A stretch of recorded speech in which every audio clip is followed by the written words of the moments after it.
At 8:50 p.m., the Macomb County Dispatch Center, ComTech, became inundated with 911 calls reporting a fire and large explosions coming from 19500 15 Mile Road, a business named GOO Select Distributors here in Clinton Township. Police and fire services responded quickly and began to secure the area in an attempt to keep the public away from a dangerous structure fire.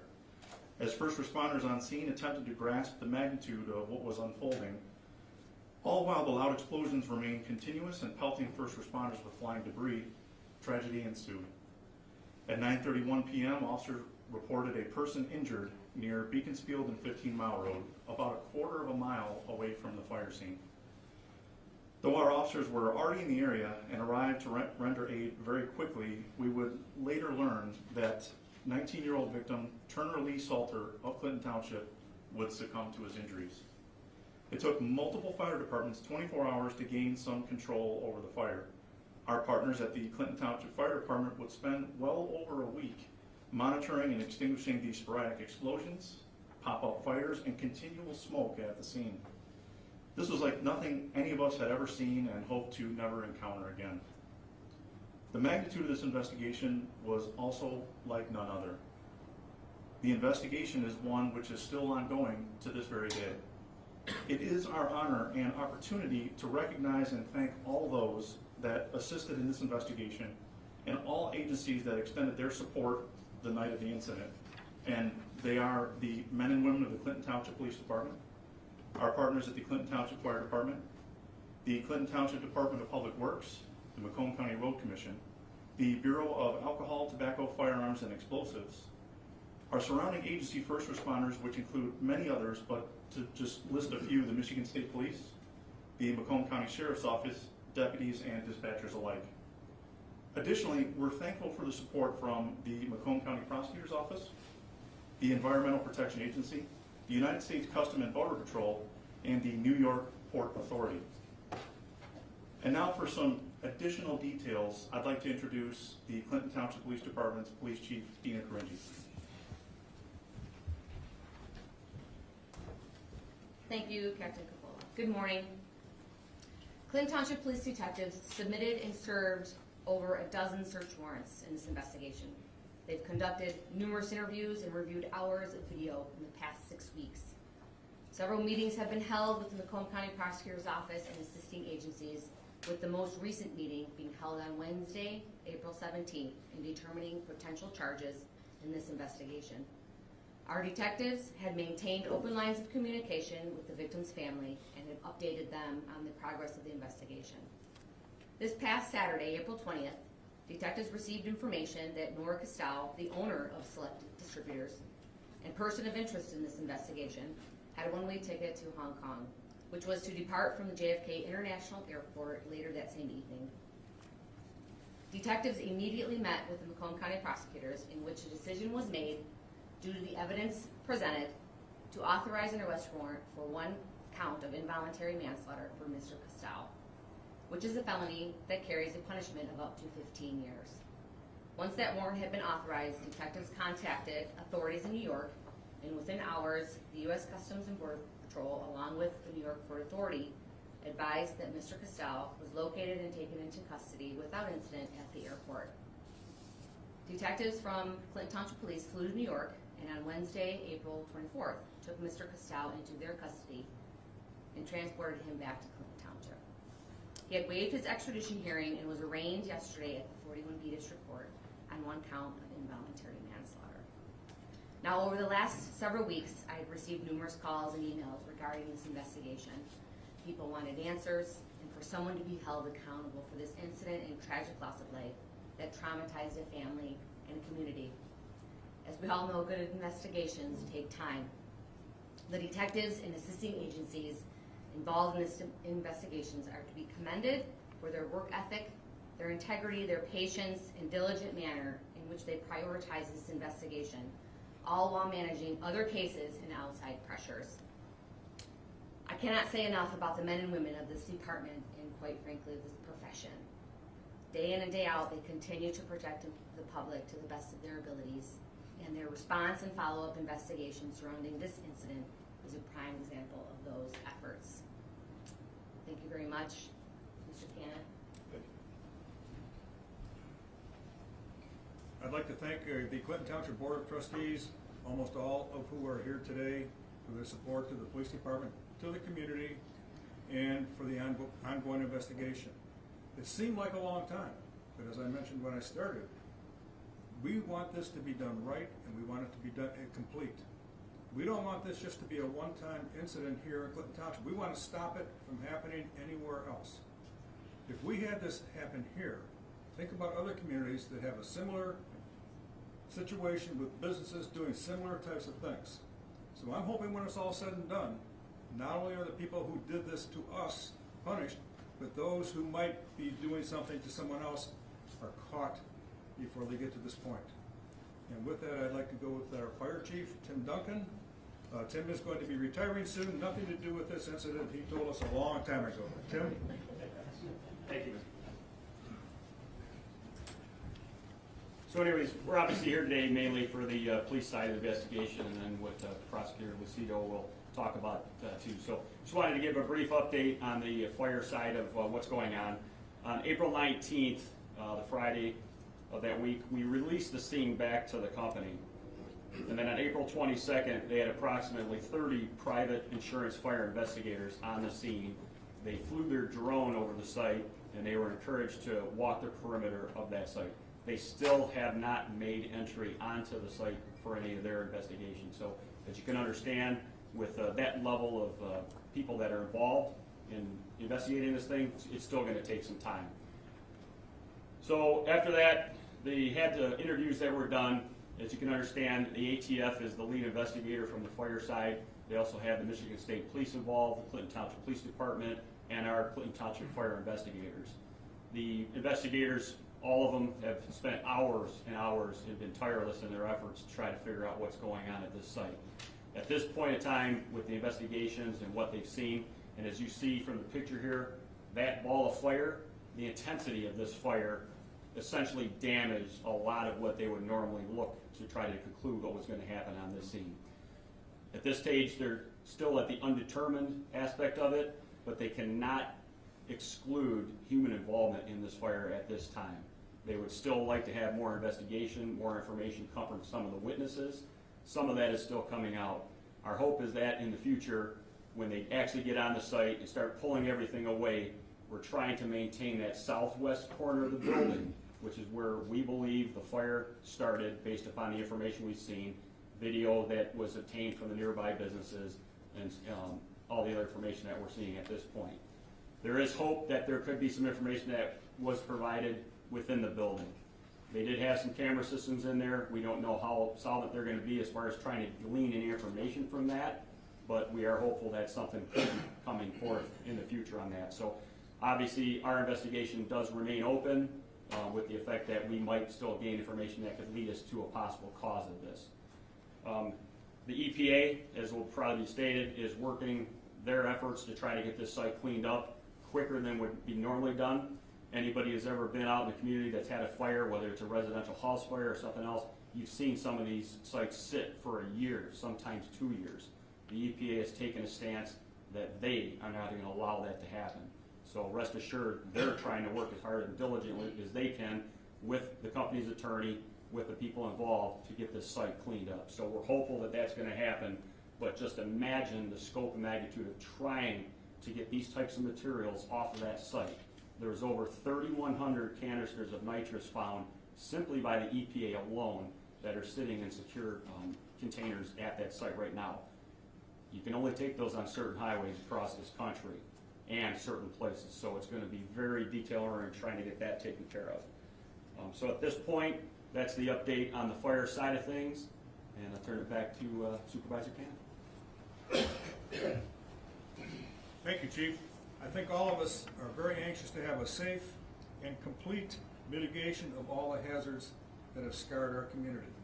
So I'm happy to hear everything I've heard thus far. We know that we've got a tough prosecutor. He's got a tough job. We've given him what he wanted, and now he's got the ball in his court. So with that, Prosecutor Lucido. Thank you, Supervisor Cannon, and everyone else that opined on this particular incident. I think as Chief Gringy indicated, the charge in the case is the highest charge that we could bring at this time based on the information, the evidence presented, as well as all of these agencies that collaborated together. We would not charge unless we knew that we had this case. There is just way, way too many agencies that had to do in the investigation, which is still ongoing. So at this time, the charge of involuntary manslaughter, a 15-year felony, was the highest charge that could be levied. Even though the gravity and the magnitude of what you see in the photo, as well as the amount of destruction that happened in this case, at this time, this is the charge. There was a bond set yesterday as he was arraigned. It was $500,000. It was cash only, no surety. In addition, there was a tether upon his release. He's supposed to surrender his passport if released, no weapons. He's not allowed to contain those or have those in his possession, and he cannot leave the state.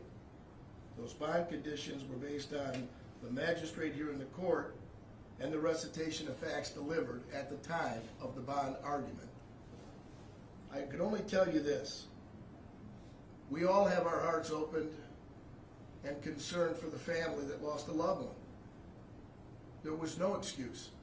Absolutely none. And anyone that is going to be charged in this case, because there may be ongoing charges based on evidence that's submitted, will be prosecuted to the fullest extent of the law as to the damage, as to also the death of this individual. We all feel the need at this time to be not only sympathetic, but also mindful of this event and never to happen again.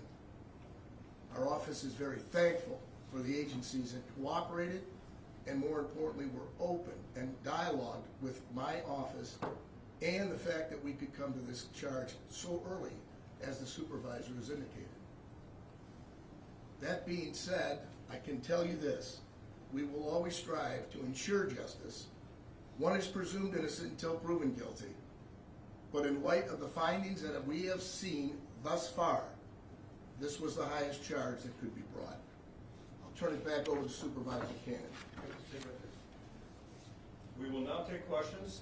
If you can address to whoever you want, Rod, but just, we want to repeat the question because we're filming everything and we want you to be able to go back later and get the question on. All right, well, this could be for the prosecutor or the chief. I'm curious about the fact that he was at the airport. As I understand it, there's a one-way ticket going to Hong Kong. Can we talk about the sort of lead up to that? How he was found, what we think he might have been doing, and how it is that there's only one charge in this case. I know that you wanted to bring a charge to have a high charge, but there are no other charges, and it would seem that there's a lot going on here that might have led to more charges. So the question is, what was the guy doing in New York, basically? Dina, did you want to take that? Okay. Based on the fact that he was a suspect from the beginning, being the owner of this business. Anyone that owns a business and something like this happens has to be considered a suspect. As a result, it was plugged in that we got an alert, and that would be the police department, that he was exiting the country. The passage is through New York, from Detroit to New York and from New York to Hong Kong. And this has only been given to us as a result of the passport and the information that was provided to us in New York, such that a warrant issued. And it wasn't just that we didn't do an extenuating amount of discovery and information and collaboration. We've had multiple meetings, as the chief of police has indicated here, to come to that conclusion, Rod, to bring that warrant in a timely manner. We don't know what his ultimate goal was. Was it to stay out of the country with a wife and a child here? But we do know that he's in custody. And I think maybe he made bond last night. He might as well get it out there. And if he did, he has every right to be presumed innocent still until he has his day in court. Is there a concern that he's a flight risk? The question is it a concern to be a flight risk? Great question. Nobody has a crystal ball to determine who is a flight risk, but his passport has been secured in New York, as well as he's got a tether on his leg. According to the bond conditions, He has a right to bond based on the facts, the circumstances, and his past criminal history. So remand was not an option. It's always an option. It's up to the ultimate magistrate in the case whether or not they felt, based on the totality of the circumstances, because bond is to ensure coming back to court. He's already retained an attorney, and he has every right, based on the circumstances, to make an argument for bond. Do you anticipate more charges will come? It all depends on what supplements that are submitted to the Macomb County Prosecutor's Office. Then at that time, we would review that information and determine whether or not appropriate charges can be delivered. But just so I'm clear, so he tried to use his passport in New York. That triggered an alert to police, which then triggered your issuance of the warrant. It wasn't just the triggering, it was the multiple weeks that added up and the multiple information that was submitted and the multiple times we had met with the individuals that assessed this case. But he didn't have a warrant prior to trying to use the passport. Did not. Would you have charged him if he hadn't tried to flee the country? Absolutely. Do we know where he was? In other words, initially we were told he was cooperative, and then he goes to fly to New York. Has he been in town? Do we know? Have there been other interviews with him prior to that? Chief? Yes, he has been cooperative, his attorney has been in contact with our detectives consistently, as far as I know. Did he use his passport to fly to New York? You wouldn't need a passport I for know New you York. don't need to, but would But you? it's leaving the country, that's when they would go ahead and look at the passport. And who flagged his name? In other words, clearly you were concerned. I mean, how did that process work? That was just through our partners in this whole investigation, just looking at every angle and making sure that everything was covered. Is there any discussion, or has there been discussion with him about the way this was accomplished? And the fact that there's next to no regulation around what it was that he did? And is there concern that there are other places like this out there that we don't know? Rod always asks all the questions, not just some, so we appreciate the fact that you want to get to the bottom of it, but the reality is, what caused this fire, the source, origin, and everything, it's a culmination of the different agencies, from ATF to our fire, locally and everywhere else. At this time, we can't determine source and origin, but we do know we have a destructive site that was ground zero, it looks like, based on what you see here. So, that being said, Rod, as far as moving forward, if there's more information that's going to be gleaned as a result of the investigation, then we will step forward. Can't answer that. Was this guy the sole owner of the business? Based on the documents that were received, yes. Okay. Has there been any investigation or looking at the other businesses that he owns in the area? Yes, there has been a follow-up and investigation on those. Was there anything worrisome in terms of improper storage of materials? Not that I'm aware of, no. Was he alone in New York? At this time, we would leave that in as part of the investigation that's ongoing. Is there any reason why you said wife and children, I'm not going through it, that they have to stay, or can they leave the country? They have no bounds of the law on them at this time. They are free citizens of this country and the state. Is there an extradition treaty with Hong Kong, or is it? Rod, I'd have to get my treaty book out from law school. I gotta be honest with you, it's a blessing that we have them in custody at this time, that, you know, that we have them under certain conditions of the court, and as a result, the quick reflex of the Clinton Township Police Department that did everything in a timely manner to do what we needed to do. Early on, it was communicated that the business owner was cooperative in the investigation. At what point did that turn? Or did it turn? It did not turn, as Okay. far as I'm concerned. He remained cooperative through his attorney. Early on, there was talk about, it's been 2 years since the building was inspected. Has there been any discussion about changing how often the buildings get inspected for things? That's what I was mentioning before. I'd like to see some laws changed, and it has to come from Lansing, that allows our building department and our fire department to go into the back room of businesses they might suspect are doing something like this. Right now, after they did their initial inspection, we're not allowed to go in the back room. And that's not a good law. Some people would say it's good to keep government out of your back room, but not in this kind of a case. I didn't realize, so building inspections is a state? A lot of it. regulated thing? Barry Miller from our building department. Barry? Yeah, building inspections are controlled through the state, through our office in Clinton Township, but regulated by state codes. And ordinances could change for licensing requirements. Those are things that the township will look into after, and obviously bounce those off of our attorney to see how legal they are. Obviously, there's Fourth Amendment issues that we would have to think about when writing those ordinances, which will involve our attorneys to come up with the right ordinance to monitor types of storage and things like that. But the fire code does cover those. It's just about how you can get in those buildings legally. And from the time you inspected it until this, there was no indication or anything that would trigger a re-inspection? The building department had no complaints. We had no reason to believe there was anything. No, from a fireside aspect, we actually have been scouring through our files about this business, and there was one opportunity to go into the building shortly after we did the initial inspection. They had an issue with a fire suppression system in there, and at that point, they did not have these materials in their building.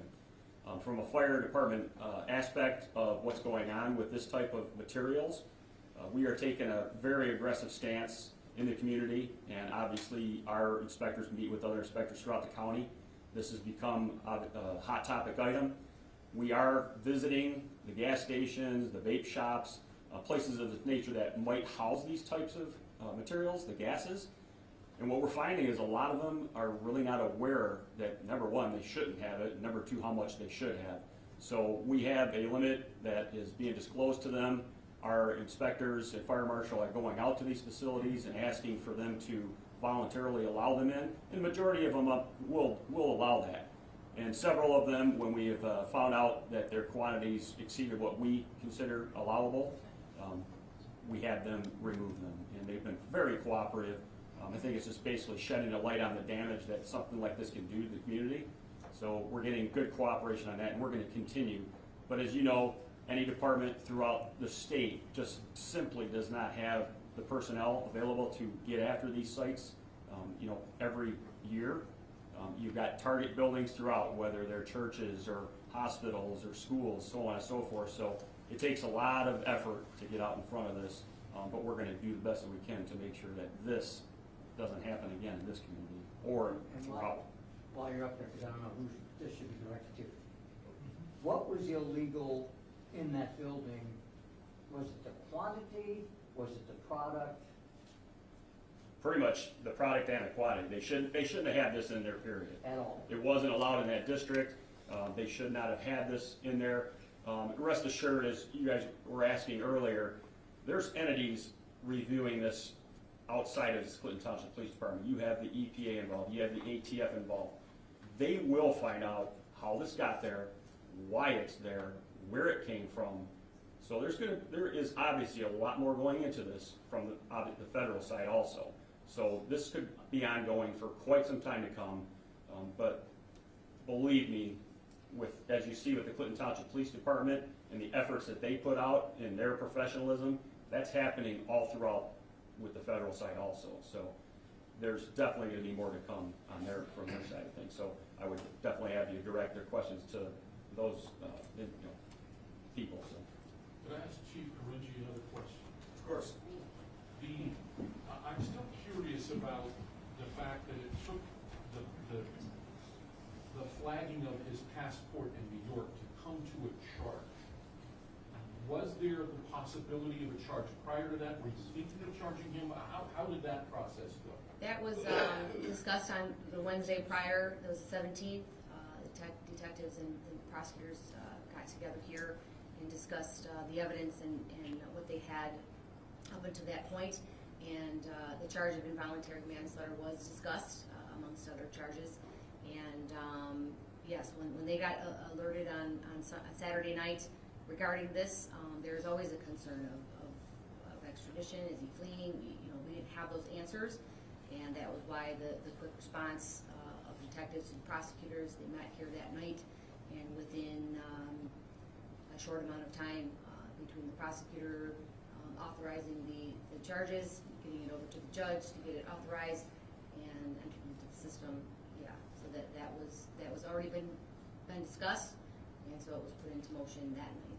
Was Mr. Kestou aware that you were discussing charging him, and might that have been the reason why he was looking to flee? I don't believe he was aware, no. Did you feel you had evidence on Wednesday to charge him on to I believe so. Is there a reason that a charging decision wasn't made that day and it was made again? I think what you have to realize was there was a discussion had about potential other charges. And the research had to go into it because this is a unique situation. As a result, there was a alternative charge that could have been brought.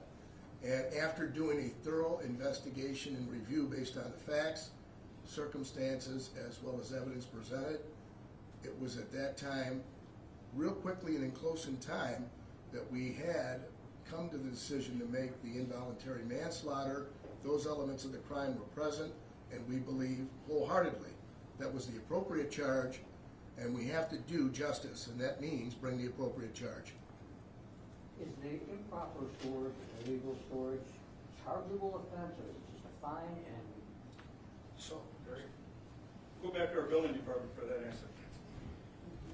Typically, the way this works is if we were to receive a complaint that somebody had illegally stored products on their premises, we would issue them a notice to remove immediately. We have done that with other businesses since then. We've had full cooperation with those businesses and saw no reason to shut them down. But essentially, our goal in the Clinton Township Building Department, Fire Department is not to prosecute people, it's to bring compliance to the buildings and to the residents. If they comply, it's not an issue. If they did not comply, we would get appropriate warrants and shut the businesses down immediately. But that was never the case with this particular address. But does it become a possible criminal charge? Every as a result? violation in Clinton Township issued through the building department is a misdemeanor.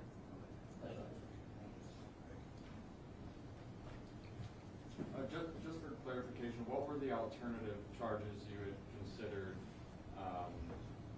besides the involuntary? Based on this ongoing investigation, we are not privileged at this time to make those. And the reason why is because if we find certain evidence that may lead to, then we have that option also to bring that charge. So at this point, because of the open evidence, can't comment on it. Sir, in the back. Yeah, this may already be out there. Is there anyone that can comment on what, if anything else, at the site, other than nitrous, led to or added to the intensity of the destruction and the fire here? I mean, were there other chemicals on site? Were there any other hazardous materials that lent itself to what happened? So the question is, were there any other materials that could have helped this problem along? So certainly, number one was the butane, the amount of butane that was at that site. That was the flammable. The nitrous is an oxidizer, so you put those two together and they're dispersing, and you have just an immense fire load. Plus the materials that were in the building. It wasn't just simply those gases. There was items such as bedding, different clothing, different materials that increase the fire load and the hazards. You had the knives that you've seen probably on the news flying through the air in the canisters, so on and so forth. So just simply the gas load alone is essentially what caused this. So imagine thousands and thousands of these things that were involved. And there's still canisters on site proper, that they're going to have to be concerned about as they enter into the site. So, What, if anything else, on that site was illegal? Or I think that's still gonna be determined. So that's still part of the ongoing investigation? Yes. There could be other chemicals or whatever that was considered? We're not anticipating any more than that from what we've seen, due to the ATF, our people, the Clinton Township Police Department and the Michigan State Police having been on site for our part of the investigation. But until you start pulling all that heavy metal out and all the other debris that's covering up the stuff, 4 or 5 feet down below, you just really don't know what's on there at this stage. Chief, can you say how many businesses have been inspected and have had to alter their storage or whatever it is that they have? So it's still ongoing. We've had, initially there was 2 that we got into right out of the gate that first week. One had what we consider a considerable amount. I can't go into the details of how much, but they complied, got that out of there quickly. And then the rest of them are usually a smaller scale, but we certainly need to educate them and bring them into compliance. But this is certainly, like Supervisor Cannon said, something that we believe the state needs to address. They did address it minimally when they started talking about the whippets. Right after this happened, obviously that was something that was taking place prior to this happening in our community. But certainly we need that assistance. We need the ability to go in there and basically say, if you're not letting us in, guess what? We're coming in. So that will help our stance a lot. The one business that you said had too much stuff in it, was it the party store, was it something else? And how much did they have? I can't get into the level of how much they had, but it was essentially a oil change facility that was storing these things. So what people are finding out is the community at large has a large desire for this item, and they can make a lot of money off of selling these things. So we're trying to get out there and make sure that people are using it in an appropriate fashion. It's, the nitrous is supposed to be used for the food service end of the industry, and obviously we're seeing that that's just simply not happening. So that's where we would look for the assistance from the state to help us. Just to be clear, you're saying it's the nitrous that's the issue for this kind of problem, but the butane, are you seeing that that's out there as well? Haven't seen as much of the butane out there. Obviously, the materials are out there because simply he would not have been storing these if he wasn't selling them to other entities. So this is where I would advise basically our county and the state at large to get out in front of this and address this problem, because it's not just simply in Clinton Township, it's throughout the state. With the quantities that he had in this building, he's sending them somewhere. Now it's the time to uncover where are they going. So they're tracking that. Obviously somebody has to deliver it by truck, and believe me, with the ATF, the EPA, the police department, they're going to uncover where this stuff is going and where it was coming from. I suppose he's willingly given you, Mr. Prosecutor, his client list. It's always hopeful, but not necessarily going to be counting on it. I do believe that the chief had made a very soluble statement. It's the eyes and the ears of the community that report this that brings about the change, as well as the lawmakers in Lansing, to put it on the books so that they have the tools necessary to vet these things out. It would have been very helpful had somebody come forward and said, hey, look, there's a tremendous amount of flammable gas on the property.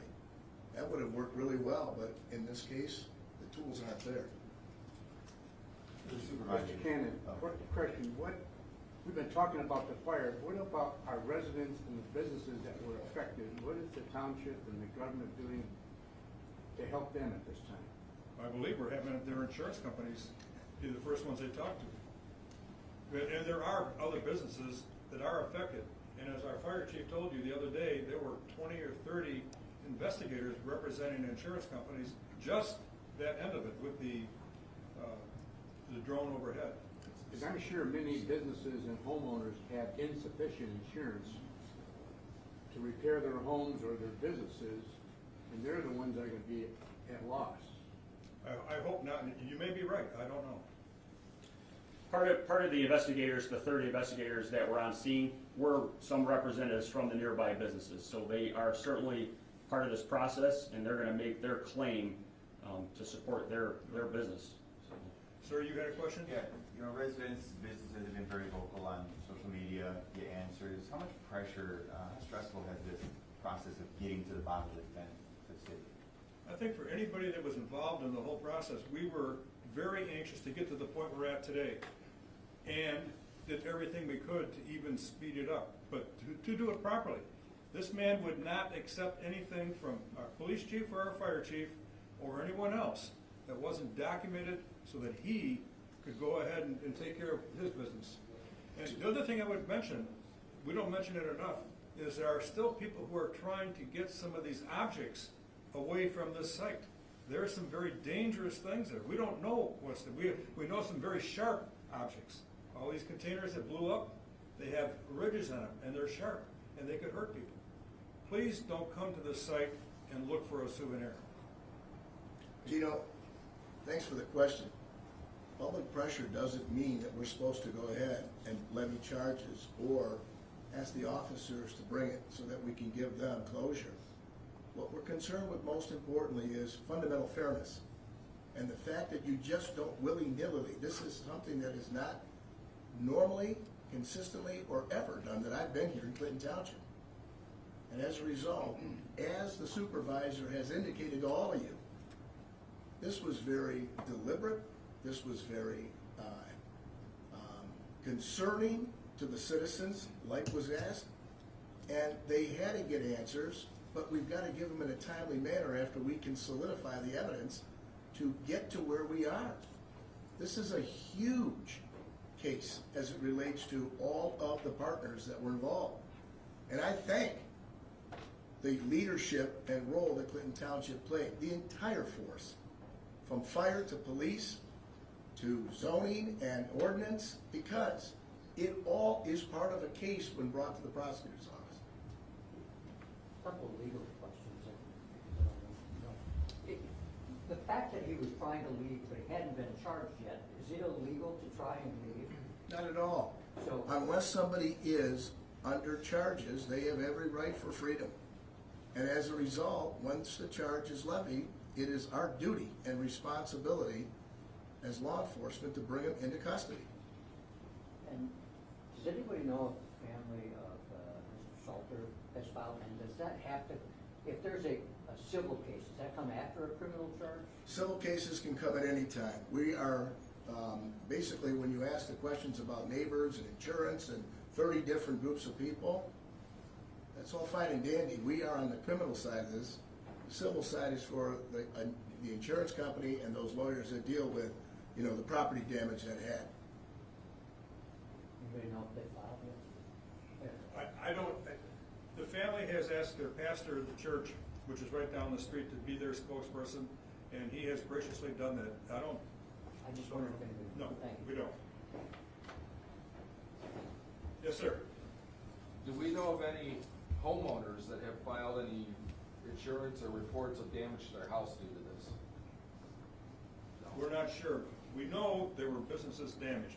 Yeah. There were some businesses that told us they had 30 holes in their ceiling from these rockets that were coming down on top of them. So obviously they're going to have their insurance carrier out there, and probably more than one insurance carrier. But nothing that we know of as far as homeowners? That's correct, we don't. Okay. Thank you very much. We appreciate you coming. This is something that's been very important to us, and I, again, thank our chiefs, all the staff, and now it's in your hands. Thank you.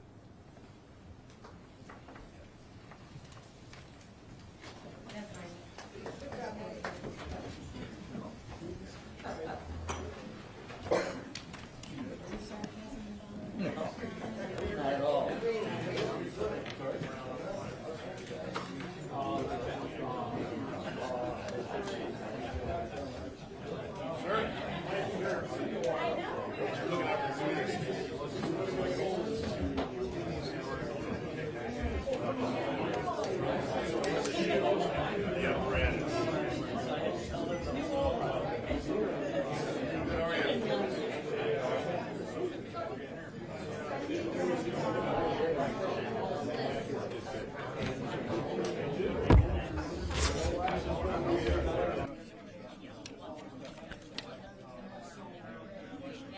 Mic check.